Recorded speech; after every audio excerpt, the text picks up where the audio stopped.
Hello दोस्तों, स्वागत है आप सबको study with Manisha Rajput channel पर।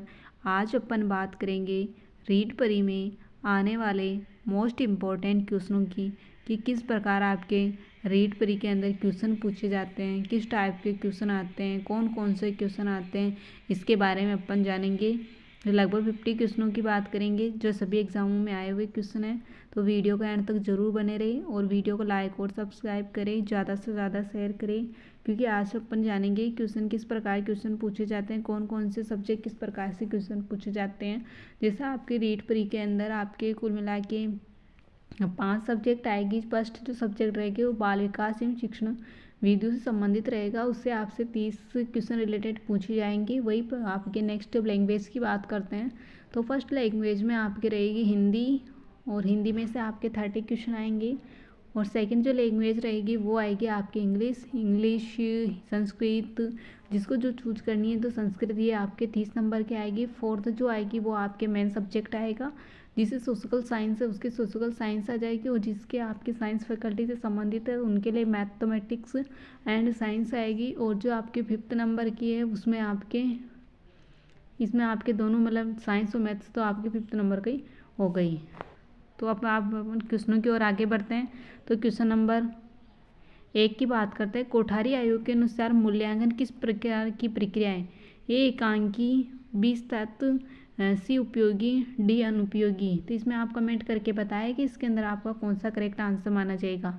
तो इसमें आपका जो राइट आंसर रहेगा वो रहेगा आपके तत्व, यानी कोठारी आयोग के अनुसार मूल्यांकन जो संबंधित है वो आपके तथ्य से संबंधित है। अगले क्वेश्चन की ओर बढ़ते हैं। निम्न में से कौन सा मूल्यांकन का सोपान नहीं है? ए अधिगम अनुभव की योजना बनाना, बी शिक्षण उद्देश्यों की निर्धारण करना, सी मूल्यांकन की योजना बनाना, डी उपयुक्त सभी। तो इसमें आपका राइट आंसर रहेगा उपयुक्त सभी। कि अधिगम मतलब मूल्यांकन का सोपान नहीं, अधिगम अनुभव की योजना बनाना नहीं है, शिक्षण उद्देश्यों का निर्धारण करना नहीं है, वही आपके मूल्यांकन की जो योजना बनानी वो नहीं है। अगले क्वेश्चन की ओर बढ़ते हैं। क्वेश्चन नंबर अपन 3 की बात करते हैं। निम्न में से वस्तुनिष्ठ प्रकार के प्रश्नों की सीमाएं? ए अनुमान लगाना, बी निर्माण में कठिनाई, सी जटिल प्रक्रियाओं को न माप सकना, डी उपयुक्त सभी। तो इसमें आपका राइट आंसर रहेगा उपयुक्त सभी, यानी अनुमान लगाना, निर्माण में कठिनाई, जटिल प्रक्रियाओं को न माप सकना। आप वीडियो के अंत तक जरूर बने रहे। अपन वही क्वेश्चन पूछे जाए आपके हर एग्जाम में आपके इसी प्रकार के क्वेश्चन आते हैं और यही प्रकार आपके क्वेश्चन आएंगे। और ये आपके लगभग अपन 50 क्वेश्चनों की बात करेंगे, सभी एग्जामों में आए हुए क्वेश्चन हैं। जितनी तैयारी मजबूत आप रीड परी की करोगे उतनी तैयारी मजबूत आपके रीड मेंस की होगी। तो वीडियो के अंत तक जरूर बने रहे। आगे बढ़ते हैं क्वेश्चनों की ओर। उपलब्धि परीक्षण निर्माण में समंकन योजना बनाने का उद्देश्य है? ए निर्णय संबंधी असंगति को दूर करने में सहायता प्रदान करना, बी प्रश्नों की संख्या निर्धारित करना, सी छात्रों की कठिनाइयों का निर्धारण करना, डी उपयुक्त सभी। तो इसमें आपका राइट जो आंसर रहेगा वो रहेगा आपके उपयुक्त सभी। अगले क्वेश्चन की ओर बढ़ते हैं। सीबीएसई में किस वर्ष में 10वीं बोर्ड की परीक्षा से सतत एवं समग्र मूल्यांकन प्रणाली लागू कर दी है? ए वर्ष 2010-11 से, बी वर्ष 2009 से 10 से, सी वर्ष 2008 और 9 से, डी वर्ष 2011 और 12 से। तो इसमें आपका जो राइट आंसर रहेगा वो रहेगा वर्ष 2010 से 11 से, यानी सीबीएसई जो वर्ष दिया है वो 2010 से 11 इन 10वीं बोर्ड परीक्षा में सतत एक समग्र जो मूल्यांकन प्रणाली जो लागू की गई थी वो वर्ष 2010 से 11 में की गई थी। अगले क्वेश्चन की ओर बढ़ते हैं। मेधावी परीक्षाएं होती है? ए योग्यात्मक, बी रचनात्मक, सी निधात्मक, डी प्रमाणीकृत। तो इसमें आपका राइट आंसर रहेगा, यानी मेधावी जो परीक्षाएं होती हैं वो आपके योगात्मक से संबंधित और रिलेटेड है। अगले क्वेश्चन की ओर बढ़ते हैं। मूल्यांकन का निकटतम संबंध होता है? ए विषय वस्तु से, बी मूल्यांकन की प्रविधियों से, सी उद्देश्यों से, डी सीखने की क्रियाओं से। तो मूल्यांकन का निकटतम जो संबंध होता है वो आपके इसमें राइट आंसर रहेगा उद्देश्यों से, यानी मूल्यांकन और निकटतम संबंध होता है आपके उद्देश्यों से होता है। अगले क्वेश्चन की ओर बढ़ते हैं। ये क्वेश्चन सभी एग्जाम में आए हुए क्वेश्चन है और ये आपके पहले अपन जो बात करें वो शिक्षण विधियों से रिलेटेड बात करें, फिर नेक्स्ट जो क्वेश्चन पर बात करेंगे वो क्वेश्चन आपके हिंदी से संबंधित होंगे। अगले क्वेश्चन की ओर बढ़ते हैं। विद्यालय शिक्षण में वार्षिक परीक्षा में अधिक उपयोगी तत्व मूल्यांकन है क्योंकि एक छात्र अपने भावी करियर की योजना बना सकते हैं, बी इसमें बालक की अभिव्यक्तियों और मूल्य प्रणालियों में होने वाले परिवर्तनों को आसानी से जाना जा सकता है, सी आपके शिक्षण अधिक रोचक प्रभावी होता है, डी उपयुक्त में से कोई नहीं। तो इसमें आपका जो राइट आंसर रहेगा वो रहेगा बी, यानी बालक की अभिव्यक्तियों में मूल्य प्रणालियों में होने वाले परिवर्तनों को आसानी से जाना जा सकता है। अगले क्वेश्चन की ओर बढ़ते हैं। निम्न में से किस विकल्प द्वारा डिस्कवरी का निदान किया जा संभव नहीं है? ए उपलब्धि परीक्षण, बी दैनिक अवलोकन, आगे निदानात्मक परीक्षण और सी शारीरिक परीक्षण। तो डिस्क्लोरेशन जो होता है आपके शारीरिक परीक्षण से संबंधित होता है, तो इसमें आपका राइट आंसर रहेगा शारीरिक परीक्षण से। अगले क्वेश्चन की ओर बढ़ते हैं। निम्न में से कौन से एक अच्छे प्रश्न पत्र की विशेषता नहीं है?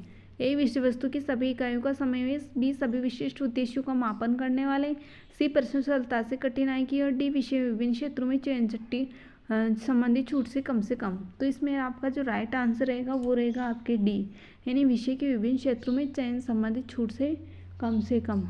अगले क्वेश्चन की ओर बढ़ते हैं। शिक्षण उद्देश्यों का वर्गीकरण किसने दिया था? ए आपके रॉबर्ट मिलर, बी आपके रॉबर्ट ग्राउंडलैंड, सी आपके BS Bloom, D Herbert Spencer. तो शिक्षण उद्देश्यों से संबंधित वर्गीकरण जो किया था आपके BS आपके ब्लूम ने किया था। अगले क्वेश्चन की ओर बढ़ते हैं। मूल्यांकन होता है ए व्यक्तिगत का, बी कौशल का, सी रुचि का, प्राप्त उद्देश्यों का। तो इसमें आपका राइट आंसर जो पूरे उद्देश्य प्राप्त होते हैं उसके बाद उसका मूल्यांकन होता है। वीडियो एंड तक जरूर बने, लगभग आप 50 क्वेश्चनों की बात करेंगे जो सभी एग्जाम में आए हुए क्वेश्चन है, और सभी एग्जाम में आप इस प्रकार के क्वेश्चन पूछे जाएंगे और सभी विषयों से आप इसी प्रकार से रिलेटेड क्वेश्चन पूछे जाएंगे। ये जो आपका लेवल रहेगा वो 12 तक का लेवल रहेगा, तो आप वीडियो एंड तक जरूर बने रहे। अपन सभी क्वेश्चनों की ओर बात करेंगे और पूरे क्वेश्चनों के आपके साथ जुड़े रहेंगे। और उसी प्रकार आप हमारे डिस्क्रिप्शन बॉक्स में जाएं, वहाँ लिंक दे रखी है। इसकी जो PDF है वो हमारे Telegram channel all the exam वहाँ पर आपके मिल जाएगी, तो वहाँ आप जो करें। अगले क्वेश्चन की ओर बढ़ते हैं। प्राप्त उद्देश्य के संबंध में निम्न में से कौन सा कथन सत्य है? ए मूल्यांकन की प्रक्रिया में सहायक नहीं होते हैं, यह रॉन्ग हो गया। बी इनका सुनिश्चित व्यवहार परिवर्तन संबंध नहीं होता है, सी शैक्षिक उद्देश्यों का एक अंग होता है, डी इनमें से प्रकृति जो सैद्धांतिक एवं दार्शनिक होती है। तो इसमें आपका जो राइट आंसर रहेगा वो रहेगा शैक्षिक उद्देश्यों का एक अंग होता है। अगले क्वेश्चन की ओर बढ़ते हैं। निम्न में से कौन सा एक कथन सत्य है? ए शैक्षिक उद्देश्य प्राप्त उद्देश्य दोनों साधन है, बी शैक्षिक उद्देश्य साधन है जबकि प्राय उद्देश्य शादी है, सी शैक्षिक उद्देश्य शादी है जबकि प्राय उद्देश्य साधन है, डी इनमें से कोई नहीं। तो इसमें जो राइट आंसर रहेगा वो रहेगा शिक्षक उद्देश्य शादी है जबकि प्राय उद्देश्य साधन है। अगले क्वेश्चन की ओर बढ़ते हैं। एक अध्यापक कक्षा शिक्षण में किस उद्देश्य से प्राप्त करता है? ज्ञानात्मक, बी मनसाचालात्मक, सी भावात्मक, डी उपयुक्त छवि। तो एक अध्यापक जो होता है वो आपके डी यानी उपयुक्त छवि से, यानी एक कक्षा शिक्षण में किस उद्देश्य को प्राप्त कर सकता है? तो उपयुक्त ज्ञानात्मक, मनसात्मक, भावात्मक, मंचालात्मक जो होता है आपके क्रियात्मक से संबंधित होता है। अगले क्वेश्चन। विषय संबंधी छोटे छोटे लक्ष्यों को कहते हैं? ए सामान्य उद्देश्य, बी प्राप्य उद्देश्य, सी ज्ञान, डी उपयुक्त छवि। तो इसमें जो राइट आंसर रहेगा वो रहेगा प्राप्य। इन विषय संबंधित छोटे छोटे लक्ष्यों को कहता है अपन प्राप्त उद्देश्य। इसमें बताया कि संज्ञानात्मक पक्ष का उद्देश्य कौन सा नहीं है? संज्ञानात्मक जैसे आपके इसमें संश्लेषण है, इसमें पूछा है कौन सा उद्देश्य नहीं है, तो इसमें से आपके तो ये मूल्यांकन, इसमें बोल जैसे आपके संश्लेषण है, मूल्यांकन है, तो इसमें आपका राइट आंसर रहेगा अनुक्रिया नहीं है। अनुक्रिया जो है ये आपके भावात्मक से रिलेटेड है। इसमें जो आपके इसमें 6 प्रकार के उद्देश्य आए, BS ब्लूम ने बताए थे। इसके अंदर आपके 1964 में इसमें BS ब्लूम ने बताया था। इसके अंदर आपके ज्ञान, अवबोध, अनुप्रयोग, विश्लेषण, संश्लेषण, मूल्यांकन होता है। अगले क्वेश्चन। मनोगत्यात्मक पक्ष का उद्देश्य होता है?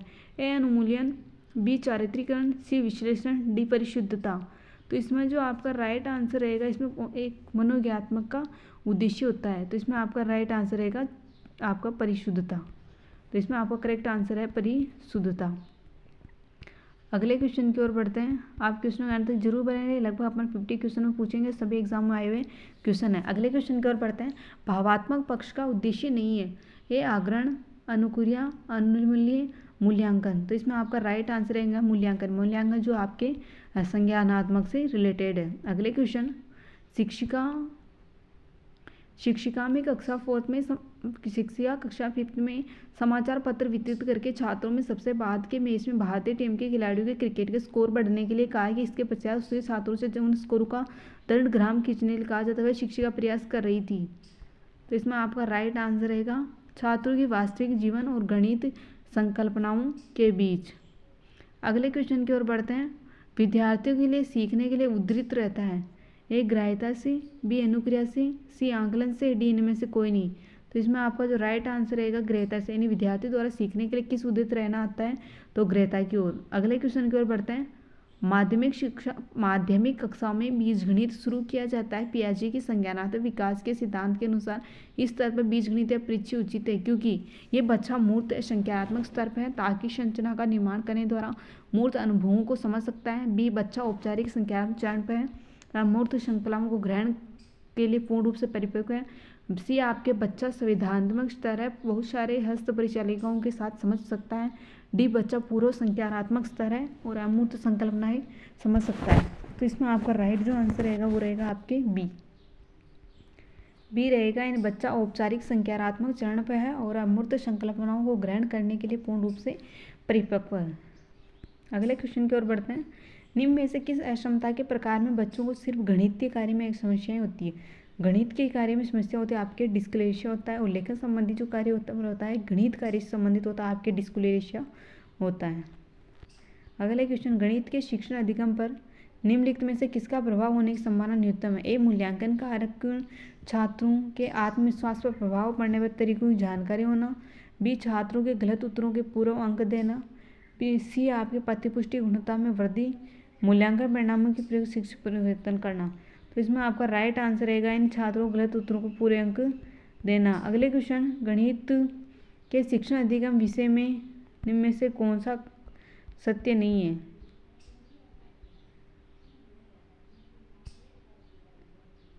तो नमूनों के अवलोकन एवं सामान्यीकरण से प्राथमिक कक्षा के विद्यार्थियों में गणितीय ज्ञान का सर्जन किया जाता है। बी गणितीय ज्ञान के सर्जन में तर्क और वार्ता की एक महत्वपूर्ण भूमिका है। सी गणित अधिगम एक सामाजिक प्रक्रिया है जिसमें समाज सम्मिलित है। डी गणित ज्ञान की रचना संस्कृति संदर्भों की भूमिका नहीं है। तो इसमें आपका राइट आंसर रहेगा डी। आप वीडियो के अंत तक जरूर बने रहे। अपन लगभग 50 क्वेश्चनों की बात करें जो सभी एग्जाम आए हुए क्वेश्चन है, और सभी एग्जाम आप इसी प्रकार के क्वेश्चन पूछे जाते हैं, और इसी प्रकार आपके क्वेश्चन आएंगे। शिक्षण विधियाँ जो आपको शिक्षण विधियाँ जो रहती है आपको इससे शिक्षण विधि रिलेटेड जो क्वेश्चन है आपको ज़्यादा दिमाग लगाना इसमें ज़रूरी होता है। अगले क्वेश्चन। प्राथमिक स्तर पर संख्याओं को पढ़ाने निम्न में से कौन सा कथन सत्य है। संख्याओं की अंतर्दृष्टि समझ को प्रोत्साहित किया जाना चाहिए। संख्याओं को लिखना अनुक्रम में पढ़ाना चाहिए। सी गणना होने वाले संख्याओं के रूप में लिखना। डी संख्याओं का अनुक्रम असंगति से प्रोत्साहित करना। तो इसमें आपका राइट जो आंसर रहेगा वो रहेगा आपकी बी और सी यानी डी। अगले क्वेश्चन। प्राथमिक स्तर पर गणित पढ़ाने के लिए निम्न में से कौन सा पहलू अत्यंत महत्वपूर्ण है। ए उच्चतर पढ़ाई और रोजगार के लिए तैयार करना, बी प्रौद्योगिकी के लिए प्रोत्साहन और तैयार करना, सी गणित के बच्चों के जीवन के अनुभवों में भाग बनाना, डी प्रकृति में परिशुद्धता विकसित करना। तो इसमें आपका राइट आंसर है कि गणित के बच्चों के जीवन के अनुभवों का भाग बनाना। अगले क्वेश्चन। दस्तगीतिका नामक गणित ग्रंथ की रचना किसने की थी। ए ब्रह्मगुप्त ने, बी ब्रह्मंदी ने, सी आर्यभट्ट प्रथम ने, डी रामानुजन ने। तो इसमें आपका राइट आंसर रहेगा आर्यभट्ट प्रथम ने। इन दस्तगीतिका नामक गणितीय ग्रंथ की जो रचना की थी वो आपके आर्यभट्ट प्रथम ने की थी। रेखा गणित का संबंध है संख्याओं से, बी प्रसार विस्तार से, सी अंकों से, डी प्रतीक चिन्हों से। तो इसमें आपका राइट आंसर रहेगा प्रसार और विस्तार से। अगले क्वेश्चन की ओर बढ़ते हैं। किसी वर्ग के विकर्ण पर बने दूसरे वर्ग का क्षेत्र प्रथम वर्ग के होता तो इसमें आपका राइट आंसर रहेगा 2 गुना। अगले क्वेश्चन की ओर बढ़ते हैं। संख्यात्मक की मजबूत बुनियादी सुनिश्चित करने के लिए बच्चों का मूल्यांकन किया जाना चाहिए। ये वार्षिक रूप से राज्य जिला प्राधिकरण द्वारा प्रश्न पत्र के माध्यम से जिसमें पाठ्यपुस्तक अधिक प्रश्न आए, सी साप्ताहिक और मासिक प्रश्नों के माध्यम से, डी सतत और रचनात्मक अनुकूल विधियों के माध्यम से। तो इसमें आपका राइट आंसर रहेगा सतत रचनात्मक अनुकूल विधियों के माध्यम से। अगले क्वेश्चन की ओर बढ़ते हैं। सभी क्वेश्चन आपके एग्जाम आए हुए क्वेश्चन मोस्ट इंपॉर्टेंट क्वेश्चन है, तो वीडियो एंड तक जरूर बने रहे। अगले क्वेश्चन की ओर बढ़ते हैं। एक शिक्षक विद्यार्थियों को दैनिक जीवन में गणित का अनुप्रयोग विषय के साथ गणित जर्नल तैयार करने के लिए बढ़ावा देता है। एक गणित संकल्पनाओं उनके अनुप्रयोग के साथ संबंध बिठाने के लिए और अपने ज्ञान विचारों की साझा करने में शिक्षार्थियों की सहायता करना, बी शिक्षार्थियों में गणित संकल्पनाओं की परीक्षा लेना, सी अपने ज्ञान और समझ को साझा करने के लिए शिक्षार्थियों को अवसर उपलब्ध कराना, डी गणित की समझ में शिक्षार्थियों की सहायता करवाना। तो इसमें आपका राइट आंसर रहेगा गणित संकल्पना और उनके अनुप्रयोगों में संबंध बताना। अगले क्वेश्चन की ओर बढ़ते हैं। गणितीय निष्कर्ष सर्वमान्य होते हैं क्योंकि ये तर्क पर आधारित है। बी परिस्थिति अनुकूल होते हैं। सी ये सबके विचारों का आदर करते हैं। डी इनमें में से कोई नहीं। तो इसमें आपका राइट आंसर रहेगा वो रहेगा ये तर्क पर आधारित है। यदि वीडियो अच्छा लगे तो प्लीज़ लाइक सब्सक्राइब करें और ज़्यादा से ज़्यादा शेयर करें। धन्यवाद।